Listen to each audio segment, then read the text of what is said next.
நீங்க வந்து அந்த வீச்சுக்காக நினைக்கிறீங்க. அது திருமாவளவன் என்ன செய்யறாங்க, அவர் வந்து குறிப்பான அரசியல் வந்து மாற்றத்தை ஏற்படும் நினைக்கிறாரு. ஆனா வந்து ஒரு கட்சியின் தலைமை கீழ் வந்துட்டு பிறகு அதுக்கு ஏற்ற மாதிரி அவர் செயல்படணும்னு சொல்லியிருக்காங்க. எப்படி பாக்குறீங்க? இல்ல, தலைவருடைய வார்த்தைகள் வந்து எப்பயுமே நான் வந்து கட்டுப்படுறேன். அவர் என்ன சொல்றாரோ அவருடைய வாழ்த்துக்களையும் அவருடைய அன்பையும் அவர் சொன்ன அட்வைஸையும் எடுத்துக்கிட்டு கண்டிப்பா அவரோடய நான் பயணிப்பேன். ஆனா மழை வெள்ளங்கள் பாதிப்பு வந்து பாத்தீங்கன்னா தமிழக அரசு வந்து பாரபட்சம், அதே மாதிரி இந்த தென் மாவட்டங்கள் மற்ற பகுதிகளில் வந்து அதிகமான நிதி கொடுத்து வட மாவட்டங்கள் வரை 2000 ரூபாய் திட்டை போடுற மாதிரி வேல்முருகன் வந்து கேட்டுறாங்க. இது எப்படி பாக்குறீங்க? இன்னும் கொஞ்ச நாள் அவரையும் வந்து தங்கின்னு சொல்லிடுவாங்க. அதே போல வந்து பாத்தீங்கன்னா அரசியல் கூட்டணி நேரத்துல தலைவர்களுக்கு வந்து மரியாதை தராங்க. ஆனா வெற்றி பெற்ற அமைச்சராயிட்ட பிறகு அவங்களோட உதவியாளர்களை விட்டு அவங்களுக்கு வந்து கூப்பிடுறாங்க. இது வந்து ஒரு எப்படி பாக்குறீங்க சார்? இது உங்களுக்கு வச்சிருக்காங்க. கண்டிப்பா வேல்முருகன் அவர்களுடைய கருத்துக்களை வந்து நான் உடன்படுறேன். இதற்காக தான் வந்து ஒரு குறைந்தபட்ச செயல் திட்டத்தை உருவாக்கி எதிர்காலத்துல வந்து ஆட்சியிலையும் பங்கு அதிகாரத்திலையும் பங்குங்க என்கின்ற ஒரு விஷயத்தை எல்லா தலைவரும், அதுவும் முக்கியமா கொள்கை தலைவர்கள் எல்லாருமே ஒரு புதிய அரசியலை உருவாக்கணுங்கிறதா என்னுடைய குறிக்கோளா இருந்துச்சு. அதை சொன்னதற்காக தான் என்னுடைய ஒரு பனிஷ்மெண்டாகவும் நான் பார்க்குறேன். பட் அந்த கொள்கையை கண்டிப்பா என்னுடைய பயணத்துல உறுதியா என்னுடைய பிரச்சாரம் மூலம் உருவாக்கும்.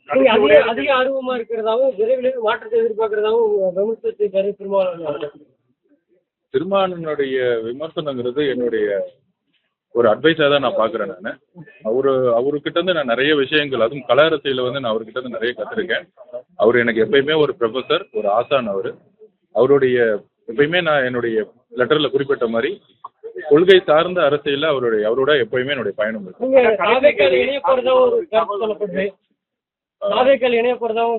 இல்ல, இன்றைக்கு வந்து எந்த இணைப்பு அப்படிங்கிறதோட என்ன செய்யணுங்கிறது வந்து இன்னும் தீவிரமா வந்து யோசிச்சுட்டு இருக்கேன்.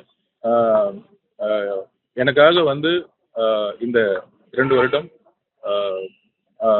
விடுதலை சிறுத்தைகள் தோழர்களுடன் பயணித்த எல்லா தோழமைகளுக்கும், என்னுடைய கூட இருந்த சக தோழர்களுக்கும் என்னுடைய நன்றி.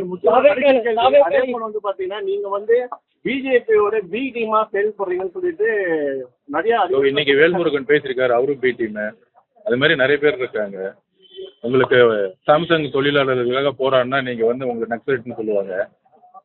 மழை வெள்ளத்துல வந்து மக்களுக்கு வந்து சாப்பாடு கிடைக்கலன்னா உங்களை வந்து தங்கின்னு சொல்லுவாங்க.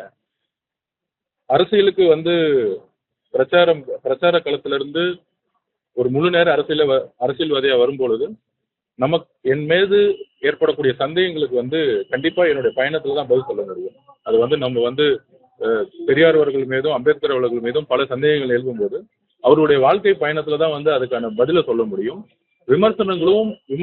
யார் விமர்சிக்கிறாங்களோ அவங்களுக்கு நம்ம பதில் சொல்றதை விட நம்மளுடைய பயணத்தின் மூலயமா பெரியார் அவர்களுடைய கருத்துக்களையும் அம்பேத்கர் அவர்களுடைய கருத்துக்களையும் அண்ணாவுடைய தேர்தல் அரசியலையும் புதிய மாற்றங்களையும் கொண்டு வரதுக்கான ஒரு பயணத்தை வந்து உருவாக்கும் பொழுது மக்கள் அவருடைய நம்பிக்கை முழுவதுமாக கிடைக்கும் என்கிற நம்பிக்கை எனக்கு இருக்கு. எதிர்கால பயணம்ங்கிறது வந்து கூடிய விஷயத்துல பத்திரிகையாளர்களோடு சந்தித்து நான் வந்து கண்டிப்பா சொல்லுவேன். இதுதான் என்னுடைய நன்றி. வணக்கம்.